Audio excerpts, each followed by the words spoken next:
Bon, eh ben, je pense qu'on est parti sur un gros sujet.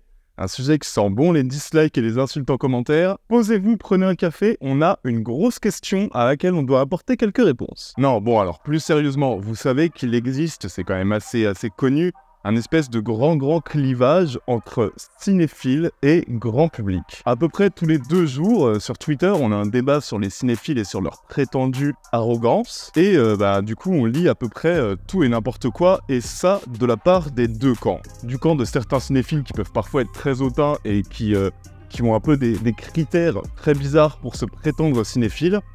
Vous vous souvenez tous de la polémique « T'es pas cinéphile si t'as pas vu Le Parrain », chose que je trouve complètement débile. Mais aussi du camp de ceux qui caricaturent les cinéphiles comme étant des espèces de vieux geeks qui ne jurent que par le cinéma austro-hongrois des années 30, des mecs qui se la pètent et qui sont absolument fermés d'esprit. Tout ça, c'est une espèce de succession de clichés qui nous éloignent d'un débat que je trouve très intéressant, et c'est pour ça qu'aujourd'hui j'ai eu envie de faire cette vidéo. Notamment, en vrai, c'est quoi un cinéphile ? Et pourquoi on les traite si souvent d'arrogants?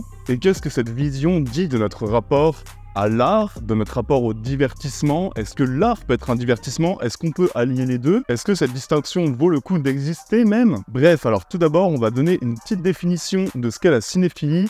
On va aller sur le site du petit Robert. Alors, cinéphile, amateur et connaisseur de cinéma. Ça me sert à rien. Bon, voilà ce que c'est qu'un cinéphile. Merci à tous d'avoir suivi cette vidéo. On se retrouve dimanche prochain. Ciao! Non, bon, voilà, c'est pas cette définition-là qui va faire avancer le schmilblick. Alors bon, vous savez, sur Intercut, j'ai quand même un peu l'habitude de me mouiller et de donner un peu ma vision des choses. C'est ce que je vais vous faire ici. Moi, ce que je pense, c'est que la cinéphilie, c'est quand même avant tout donc une passion, mais une vraie passion, quoi, pour le cinéma en général, c'est-à-dire le cinéma de n'importe quel genre, de n'importe quelle nationalité, de n'importe quelle époque. Et un cinéphile, c'est quelqu'un qui va s'intéresser vraiment à tout ce qui fait, en fait, le sel du cinéma, qui va se renseigner, qui va chercher à comprendre, à analyser, à connaître un petit peu l'historique. En fait, c'est quelqu'un qui est passionné par l'idée d'étendre sa culture cinématographique et de comprendre ce que tel ou tel film veut dire, apporte, pourquoi il l'a aimé, pourquoi il l'a pas aimé. C'est vraiment chercher à creuser un peu ça. Du coup, voilà, chercher à comprendre pourquoi tel ou tel plan l'a marqué, qu'est-ce que ce plan dit du cinéaste, comment ce plan répond aussi à une des influences du cinéaste ou un précédent film de sa filmographie. Bref, se poser ce genre de questions vis-à-vis du cinéma, c'est faire preuve de curiosité envers le cinéma. Et pour moi, c'est ça qui change tout. C'est la curiosité. C'est vraiment ce qui différencie un cinéphile de quelqu'un qui, on va y revenir, va plutôt au cinéma vraiment pour se détendre et pour tuer 2 heures de son temps. On peut se dire cinéphile sans avoir vu tel ou tel grand classique, sans avoir aimé tel ou tel grand classique. Enfin, je veux dire, on a tous des films, de toute façon, c'est impossible de tout avoir vu. Moi-même, vous savez que je parle souvent de films quand même, souvent un petit peu obscurs ou que je vais chercher assez loin sur Intercut, mais il y a des classiques que j'ai jamais vus, les gars. Par exemple, tout ce que je connais de Autant n'emporte le vent, c'est cette scène, Après tout, demain, le soleil luira encore. Et du coup, comment tu deviens cinéphile? Comment cette curiosité pop dans la tête? Par une porte d'entrée. J'ai récemment fait d'ailleurs une vidéo sur ce film, c'est une vidéo qui s'appelait « Et toi, quel est ton film d'enfance ?» qui traite de cette notion de porte d'entrée, qui traite de ce film qui t'a fait un peu comprendre tout le potentiel artistique du cinéma. Ça, c'est vraiment des choses qui me fascinent, c'est, comme je l'ai dit, des choses qu'on n'a absolument pas à juger parce que toutes les portes d'entrée sont bonnes à prendre, que ce soit du Nolan, que ce soit du Tarantino, que ce soit du Lynch, parce que c'est à partir de cette porte d'entrée que le cinéphile va vouloir ensuite aller un petit peu plus loin, j'ai envie de dire. Chercher à comprendre pourquoi il a tant aimé ce film de Villeneuve ou de Nolan. Ah tiens, j'ai adoré Nolan, et j'ai lu quelque part où on m'a dit qu'en fait, l'inspiration principale de Nolan, c'est Michael Mann. Ok, je vais découvrir des films de Michael Mann. Et du coup, après avoir vu quelques films de Michael Mann, tu te renseignes un peu sur Michael Mann et tu découvres qu'en fait, il adore un cinéaste qui s'appelle Sam Peckinpah. Et trop bien, tu vas découvrir des autres films de Sam Peckinpah qui vont ensuite eux aussi t'amener ailleurs. Et de fil en aiguille, tu vas vraiment t'intéresser et te développer une autre culture. Parfois, ça se fait naturellement. Et parfois, c'est aussi au rôle du cinéphile, entre guillemets, de pousser à la curiosité le grand public, entre guillemets. C'est ce qu'on essaie de faire avec Intercut depuis plusieurs années déjà. Essayer de dire, tiens, toi qui as beaucoup aimé ce film, peut-être que tu devrais voir ce film-là, qui est sans doute moins connu, mais je suis sûr que tu vas adorer.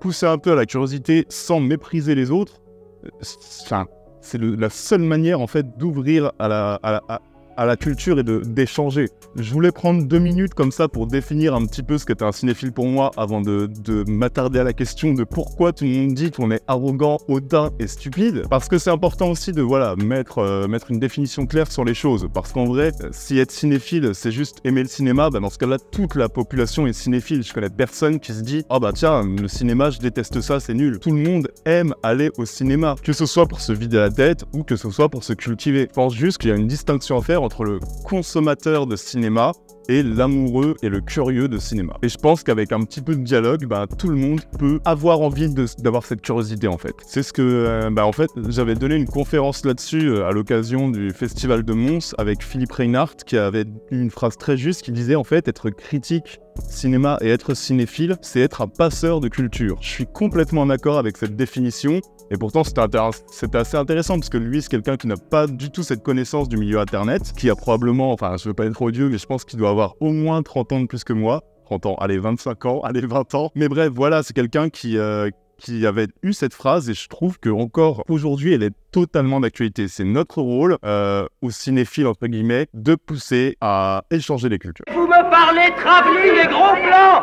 Vous êtes rien. Mais du coup, d'où vient cette critique de cinéphile égale arrogant, égale odieux, égale complètement con et chiant? Eh ben les amis, on va chercher à comprendre ça. Comme je l'ai dit, vous connaissez tous cette espèce de petite guerre entre les cinéphiles et les non-cinéphiles. Les uns se faisant régulièrement insulter à base de « t'es qu'un connard de hipster qui ne sait pas te vider la tête, qui sait pas te détendre et qui regarde que des films serbes des années 30 ». Les autres répondant « ouais, moi au moins je m'y connais en cinéma, retourne mater Transformers, c'est de ton niveau, ne parle pas de ce que tu connais pas ». Après c'est vrai qu'en soi, ne pas parler de ce qu'on ne connaît pas vraiment de manière approfondie, ça devrait être une règle assez élémentaire, mais je veux dire, il y a les réseaux qui existent, chacun a son avis, chacun a son opinion, c'est comme ça, on peut rien y faire. Moi, je m'y connais bien peu en politique, mais j'ai un avis politique. Je m'y connais même pas forcément en peinture, en architecture, en littérature, mais j'ai des préférences, j'ai des goûts que je suis prêt à défendre et que je pense parfois être assez tranchés, mais des goûts que je saurais pas forcément expliquer par l'historique, par d'autres références,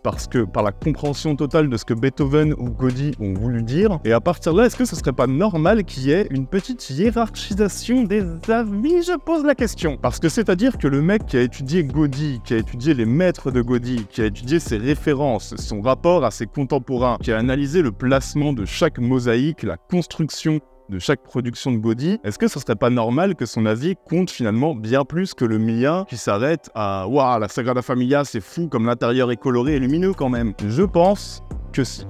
C'est pas mal, ces pierres là, ces couleurs, c'est sympa quoi. Et quand on y réfléchit un peu, pourquoi la plupart des gens vont au cinéma? On va pas se mentir, et même si c'est peut-être un petit peu moins vrai actuellement avec la montée des prix qui est absolument hallucinante, surtout quand tu quittes Paris ou quand tu quittes les zones où il y a des cinémas UGC, tu vas au cinéma pour te divertir, pour oublier un peu ta semaine, pour te faire une sortie entre potes, pour te faire une sortie avec ta crush, pour te faire une sortie en famille, bref, te divertir. C'est l'objectif suprême.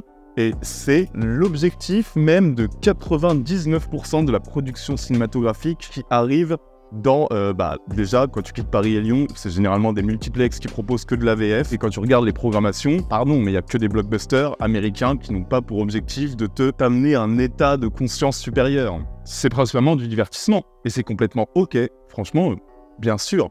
Je trouve juste que la différence, c'est la manière de recevoir ce divertissement. Parce que par exemple, vous savez que sur Intercut, on parle quand même, assez souvent de films complètement décomplexés, généreux, remplis d'action, que je vous présente comme étant des films idéaux pour tuer une soirée avec quelques potes et un pack de bière tiède. On a tous besoin de divertissement et certains films font largement le taf en tant que pur divertissement. Et quiconque jette un regard hautain et méprisant sur les gens qui vont au cinéma pour se divertir sont, je pense, des gens qui n'ont absolument rien compris et qui se mentent à eux-mêmes.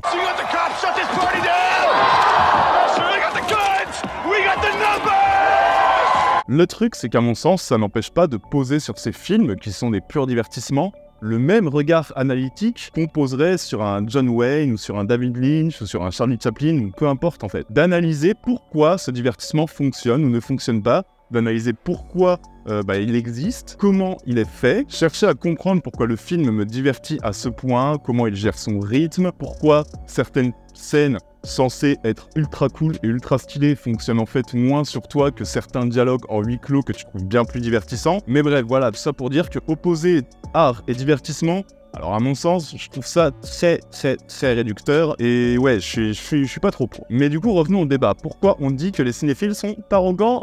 Voici ce que je pense, voici ma petite théorie. À mon sens, c'est un peu une sorte de petit réflexe défensif. Parce que la personne qui s'y connaît finalement que assez peu en cinéma, mais qui a quand même, voilà, un avis sur le film, qu'il a reçu comme un pur divertissement qui lui a permis de s'échapper pendant 2 heures de son quotidien, bah, elle va forcément montrer quelques petites limites, c'est totalement normal, dans sa justification de son avis, dans son appréciation, quand il s'agira de parler de pure mise en scène, quand il s'agira de parler de la compréhension globale de l'œuvre face à quelqu'un qui l'a étudié et qui l'a théorisé, bah, c'est normal que la personne qui l'ait vu vite fait au cinéma de quartier parce qu'elle avait rien d'autre à faire et qui a directement oublié le film dès qu'elle est sortie de la salle de ciné, bah, c'est normal qu'elle ait largement, que son avis soit plus difficile à s'exprimer et qu'il soit au final quand même un peu plus creux. Et du coup, je pense que dans une sorte d'auto-préservation, d'autodéfense, on va rapidement sortir la carte de l'arrogance.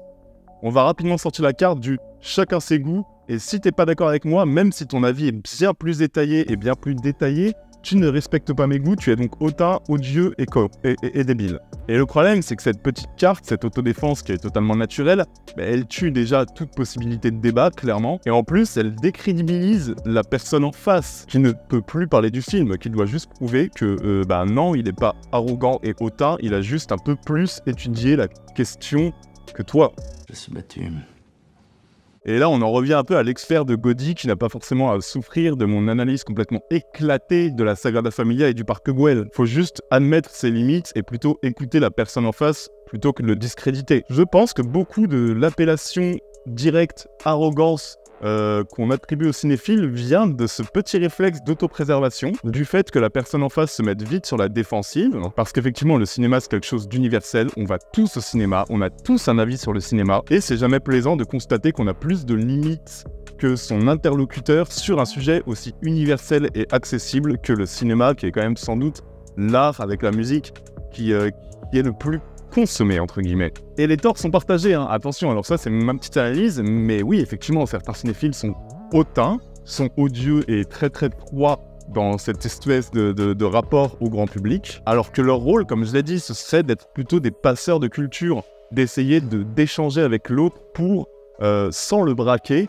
lui dire « mais d'autres films existent, d'autres cinémas existent et peut-être qu'ils peuvent te plaire. » Si t'as adoré Interstellar, ben peut-être que tu vas adorer Ikari XB1, qui est un space opéra, parfois assez spectaculaire, et qui a beaucoup influencé Nolan. Tu devrais essayer. Et je pense que ce genre de choses rendrait le dialogue beaucoup plus simple si plus de cinéphiles se donnaient cette mission-là, proposer d'autres cinémas, sortir un petit peu du prisme de blockbuster américain et dire à une personne qui ne s'est pas vraiment renseignée, voilà, d'autres choses existent.